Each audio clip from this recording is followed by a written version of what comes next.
Hello, everyone, and happy. Well, wait a minute. Why did I have that headset on Easter Sunday, April 5th, 2026? It's the diary of a micro budget filmmaker. The reason I had my Quest headset on is that, well, let's go back a couple days, shall we?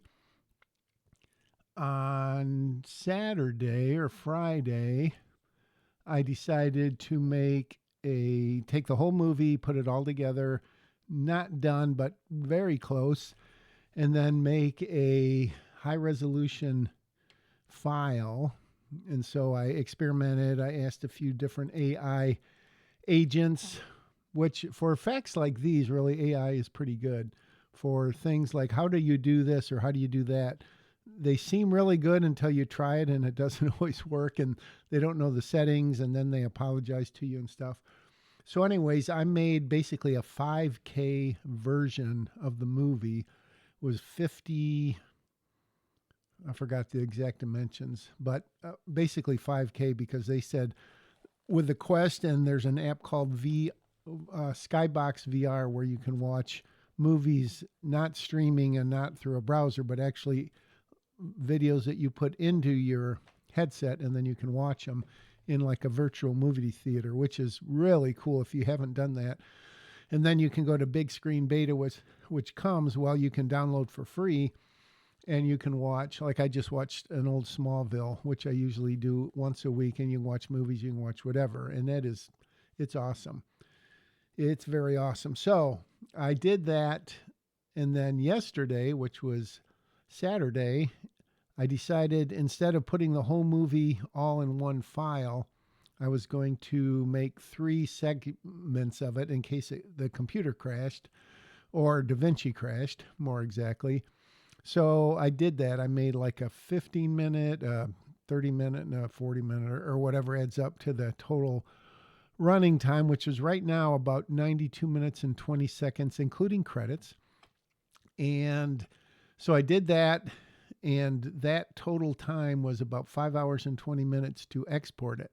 And that's after I tried to do some like rendering in place and getting rid of some of the comps and doing stuff that you're supposed to do, which now I'm sort of getting familiar with it. So I am doing it.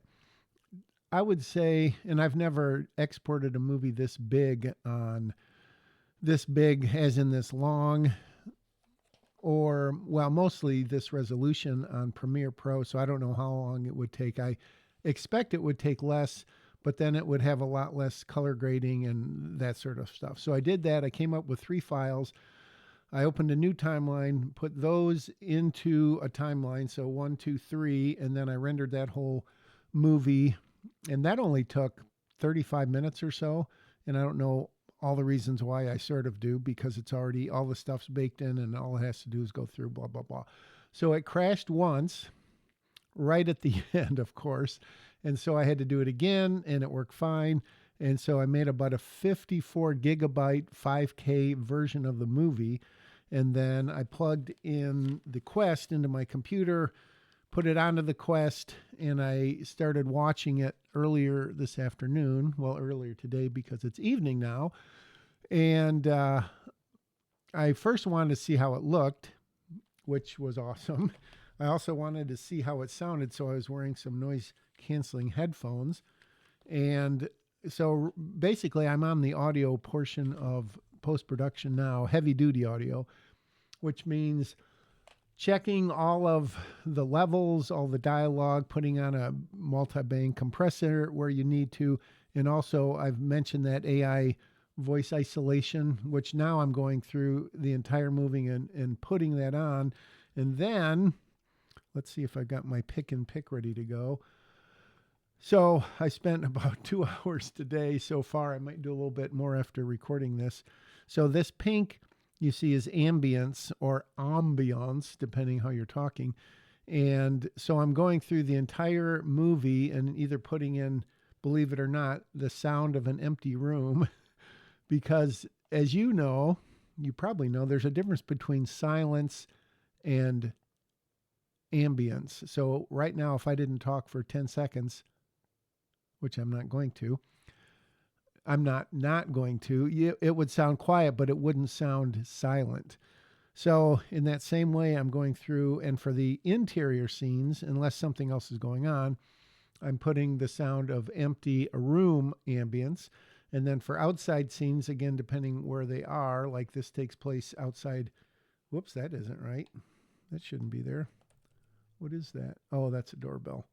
So like right here, we're outside, and so I've got some birds and some outside ambience, and then in another scene, which you've seen if you've seen the trailer, and that's the word scene 3 times, although one of them means something different. I've got different kinds of noises, different kind of birds, blah, blah, blah. I've got about 4 inside ambience, and I've got probably 6 outside ones, because like nighttime you've got crickets or frogs, daytime it's mostly birds, in the morning you've got different kind of birds doing different kind of bird things. And so that's, I mean, it's kind of cool. It's kind of tedious, but it's also kind of cool. And just one more way to get to know DaVinci Fairlight, which is what I'm working on right now. So I'm about halfway through the movie, and you can see I've got all this inside ambience right here. And then we're going to get into the collage, which I'm not going to give away. And then when we get done with that, I'll have to go in and put in some more outside sounds here. So like here, you know, there wouldn't really be too many birds probably, so I might have to find something else there. So that has been what I have been working on, and that's why I started out with this. So what else happened this week? Last Monday, Mr. Music himself came over, and he brought his electric piano, set it up right over here, and we did sort of a pass through about a little less than half the movie, probably 8 or 9 cuts. And he was playing like a synth strings, which I had thought was going to work in some places where the piano just seemed too much or whatever. So we did that.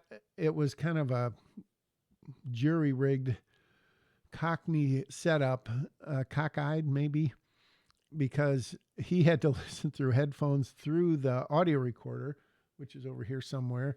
I had to listen right out of the keyboard, but when I listened and he listened, the music was all going into the audio recorder. So this microphone, which was picking up my cues, like we're doing scene 48 or whatever, it was so stupid. So I recorded all that in a separate audio file, but we recorded all of the music in a different audio file. And there was no way that I could track the two because it just didn't work out, trust me. So that was kind of wacky, and I didn't think that completely through. However, when I listened back to all of it that night and then the next day, and then I took a break and listened again probably 2 or 3 more times and fiddled with the volume and exactly where it came in, and I just did not like it. That was it wasn't really sad. It was more like depressing. And that I felt like, I mean, so I paid him some, and I'm going to pay him some more, or he's going to get some percentage of the movie, fairly small probably. But so it wasn't, I felt like I was wasting money, and I guess it wasn't a total waste of his time or my time, because until you try it and it doesn't work, and then you know that it doesn't work. So it was a little bit of a bummer, but it did make me realize that the piano music we have in there, after I mixed it a little lower and took it out of some places, that's what I did maybe Thursday and Friday night before I made the whole version of it. And so, as I told him and Reese and Brett, I'm going with the less is more school of soundtracking when it comes to music. So I took the piano out of probably 4 scenes that it was currently in under dialogue, or it just conflicts with it too much. And so, he was 100% on board and said, well, until we try, we don't know. So he's coming over again Tuesday, and we're just going to do some piano work. The trick is before we were playing at a church and he was playing on like a baby grand, I think, and it was mic'd with two mics right under the soundboard, and it sounded really good. But now he's going to have an electric piano, and even though, excuse me, it has a pretty decent piano sound, and he could even play my piano. I'll have to think about that. Well, yeah, I don't know if that'll work. So it's going to sound a little different. But he's got, I think, two things that we want to record. And then he might just try some alternatives, like some very less busy versions of some other spots. And then we may be done. So, yeah, I mean, as the saying goes, it is what it is. So that was whatever. And then there's these scenes, and I think I showed them to you with this blue tape on the wall, and it's just been such a pain. But I think I finally got it. I did watch it. I just watched about 10 minutes, not even 10 minutes of the film on the Quest, and then I had heard so many audio issues that I didn't want to forget to work on them, and I didn't have notes or anything, so I just quit and I went back to working on audio.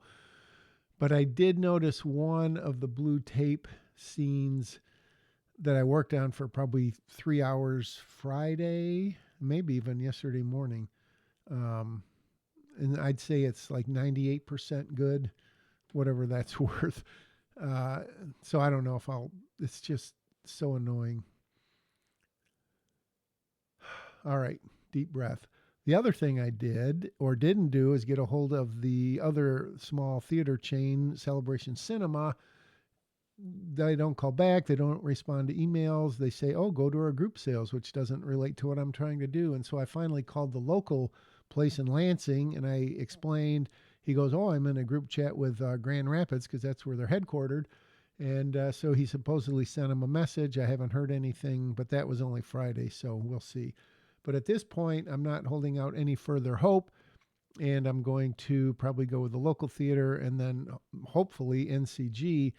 But there's a whole issue with getting the word out where I work, because obviously I can't use company resources and say, hey, I'm making a movie, blah, blah, blah. So, excuse me, again, we're trying to figure out exactly how I'm going to get the word out. And my thought was going to another place. Oh, this is just in terms of being creative and keeping your ears open for opportunities to get the word out, publicize, etc. There's a local farmers market, and they had posted a thing on the community Facebook page and said, we've got this commercial that we've been showing in the local theater and somewhere else, and we want to redo it. And I said, oh, I could probably help you with that. So I've been communicating a little bit with them. And so what I'm thinking is maybe do a sponsorship where instead of them paying me for making these commercials, which are going to be a pretty simple little thing, maybe I could get them to sponsor the showing at the local theater in exchange. So they would get free publicity, not free publicity, well, sort of, because I'd be doing this for nothing. And then they would pay for the rental of the theater. Of course, I would keep the money on top of that if there is any. But then we could sort of, they could talk up the movie a little bit at their farmer's market, and I could talk up the farmer's market at the movie and thank them and all that. So I haven't proposed that to them yet, but hopefully they'll realize the value in that. So that was kind of interesting. And then I guess the other thing, which I haven't done yet, I've just been exploring and researching. When you make your film ready for a theater as opposed to streaming service or YouTube or, DVDs and Blu-rays, which I'm almost sure I'm not going to do. I haven't really thought of that, is that you have to make it into what's called a DCP, digital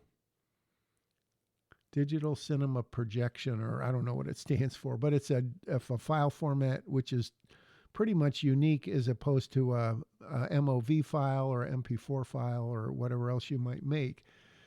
And so it's interesting in that there's a 2K version and then there is a 4K version, but this being a 2.4 to 1 aspect ratio movie, the 2K version is like 2048 by 853, I think. So if you think about that, a regular HD is 1920 by 1080. So you've got more pixels horizontally, of course, but you've got less. And so if you did the math, which I think if you did the math, it might be even be less pickles or pixels than HD. So I don't know if they take 2K or 4K, and I think they only take 2K because 4K is obviously bigger, and I forgot what the ratio is, but we'll see. And then the other thing is this DCP takes a 2.39, not 2.4, which I don't know why, but so I've either got to crop it or I've got to scale it, something. And obviously I don't want to make the aspect ratio squeezed or fat or anything. So I guess I could just literally crop the movie and lose a tiny bit on each side, which I don't think would be an issue. But one more thing to think about. So lots of stuff to think about. Still hoping for a May release.